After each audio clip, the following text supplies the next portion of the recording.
স্বাগত জানাচ্ছি। আমরা যেটা ধারণা করা হচ্ছিল যে মার্কিন সামরিক ঘাঁটিতে আসলে ইরান হামলা করবে না, কিন্তু শেষ পর্যন্ত হলো। বলা যায় কি এক প্রকার যে যুদ্ধ শুরু হয়ে গেছে, এরকম কি বলা যাচ্ছে কি?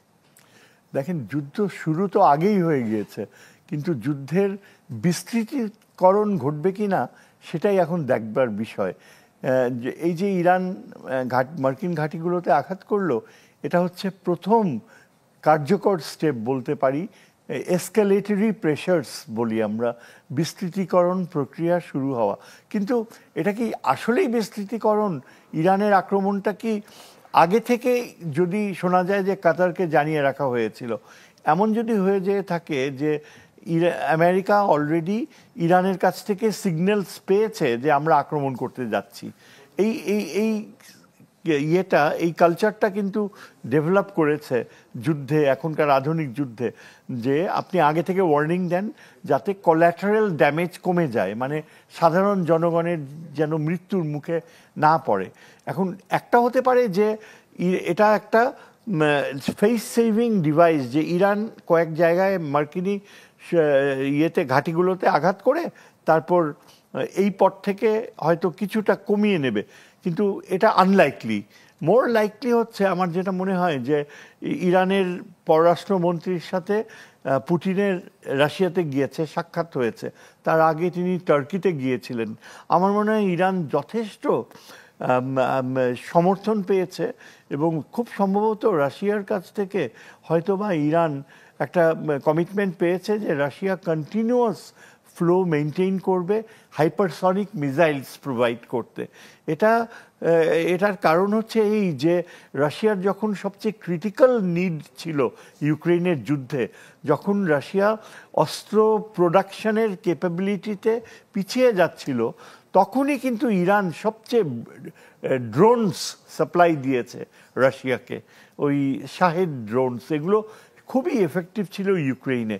রাশিয়ার পুতিন 3 দিন আগে আমেরিকাকে ওয়ার্নিং দিয়েছে, স্টার্ন ওয়ার্নিং শব্দটা ব্যবহার করছে, এবং সাধারণত পুতিনের ভাষায় কিন্তু সরাসরি একটা ফ্র্যাঙ্কনেস থাকে, আমরা যা দেখেছি গত 2-3 বছরে। আমার ধারণা যে যদি সত্যি সত্যি বিস্তৃতিকরণ হয়, কিংবা আপনি যেটা বললেন যুদ্ধ কি সত্যি শুরু হচ্ছে, তাহলে এটা নির্ভর করবে যে রাশিয়া স্টেডি সাপ্লাই, এই উঁচু মানের ধ্বংসাত্মক প্রযুক্তির মিসাইলস ইরানকে কতগুলো কিভাবে দিয়ে যাবে। আর আরেকটা উল্লেখযোগ্য বিষয় যেটা আমরা বলতে পারি যে আমি নিশ্চিত অন্তত যে চীন খুব ক্লিয়ারলি ইরানকে অস্ত্র সরবরাহ করে যাবে, এবং চীনের অস্ত্র সরবরাহটা অন্যরকম। আমার মনে হয় এয়ার ডিফেন্স সিস্টেম ঠিক করে দেবে, যেটা পাকিস্তান করেছিল ভারতের বিরুদ্ধে যুদ্ধের সময়, চীনের সহযোগিতা পেয়েছিল। একই সহযোগিতা যদি চীন ইরানকে দেয়, তাহলে ইরান ইসরায়েলের এই আকাশ ডমিনেট করা এটাকে কাউন্টার করতে পারবে। সুতরাং চীনের ভূমিকাটাও এখানে অত্যন্ত গুরুত্বপূর্ণ। আমি মনে করি যুদ্ধ কিন্তু আস্তে আস্তে খুব নীরবে এবং অত্যন্ত ঢাকঢোল না পিটিয়ে রাশিয়া আর চীনের মাধ্যমে এটা একটা পূর্ণাঙ্গ যুদ্ধের দিকে যেতে পারে।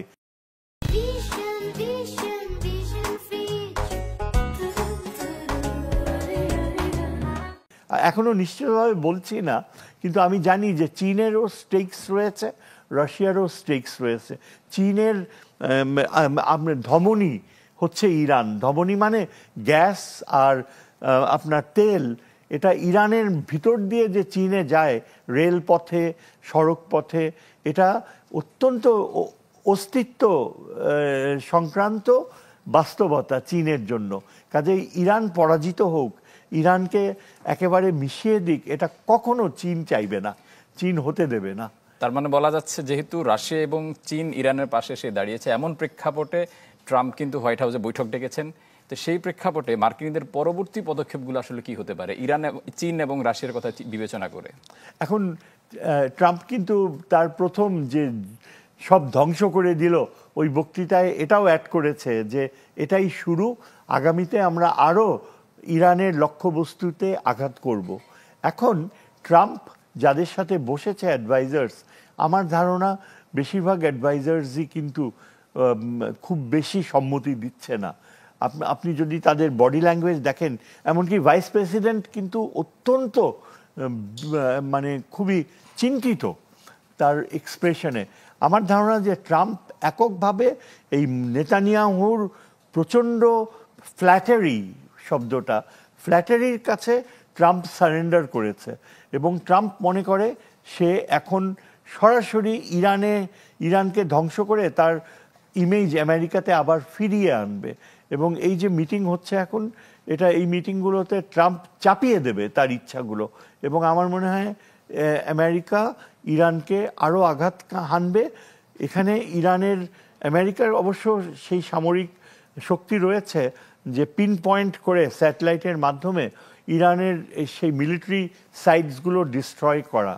কথা হচ্ছে যে আমেরিকা কতখানি কার্যকরভাবে ইরানের ক্ষতি করতে পারবে সেটা অনেকটা নির্ভর করবে চীন ও রাশিয়া কতখানি এগিয়ে আসে প্রযুক্তিগত সমর্থন দিতে ইরানকে। এখন ট্রাম্পের একক সিদ্ধান্তে যদি যুদ্ধটা দীর্ঘস্থায়ী হয়, সেক্ষেত্রে কি মধ্যপ্রাচ্যের অন্যান্য দেশগুলোকে যুদ্ধে জড়িয়ে পড়ার কোনো শঙ্কা রয়েছে কিনা? আমরা অলরেডি দেখেছি সৌদি আরব এটা নিন্দা জানিয়েছে। আমার মনে হয় তারা যুদ্ধে জড়িয়ে পড়ার মৌখিক ঘোষণা দিতে পারে।